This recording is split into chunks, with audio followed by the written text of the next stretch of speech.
Hello, viewers, and welcome back to this week's Motivational Moment. So last week, I talked to you guys about being still before the Lord. And I want to continue on that same theme of hearing God's voice. And the Bible says in 1 Peter 5:8, it says that we should be sober-minded, be watchful.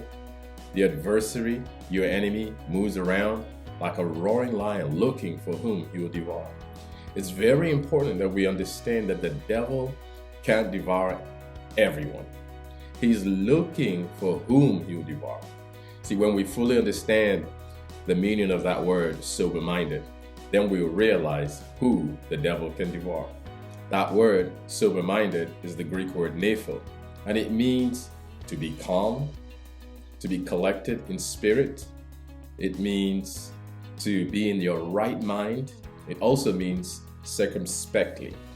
That word circumspectly means that we should be careful to go around something, to look into something before we jump into it. And that's the secret to hearing God's voice. Remember, I told you that there are three major voices: the voice of God, the voice of the devil, and the voice of flesh. The Lord told me something over a decade ago, maybe even 2 decades ago, that really helped set the foundation to hearing God's voice. And He said, "My son, as far as you're not anxious about anything, you will never miss my leading." The reason why we miss God's leading is because we are anxious, we are not sober-minded, we are not in our right minds. We are drunk with ambition, we are drunk with desires, we're drunk with lust, we are drunk with our own version of what we think God is. But if we are calm, collected in spirit, sober-minded, indeed, we will hear God's voice because we are wired to hear God's voice.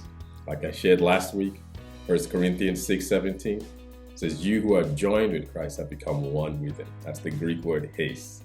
We are one spirit with God. It is the most normal thing to hear God's voice. It means to be in your right mind. We have the mind of Christ. I like to tell my church, it is weird not to be able to hear God's voice.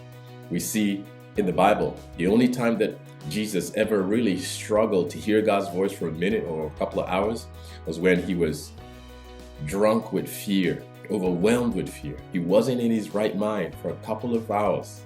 But by persistent and consistency, calming Himself in prayer, crying out to the Lord sent an angel, calmed his mind, and he was able to hear God's voice and eventually die on that cross. My prayer today is that the Lord will continue to give you the peace, that He will give you the sound mind, the calmness that will be collected in our spirits so that we can hear that still, small voice that always brings illumination, direction, and God's blessings.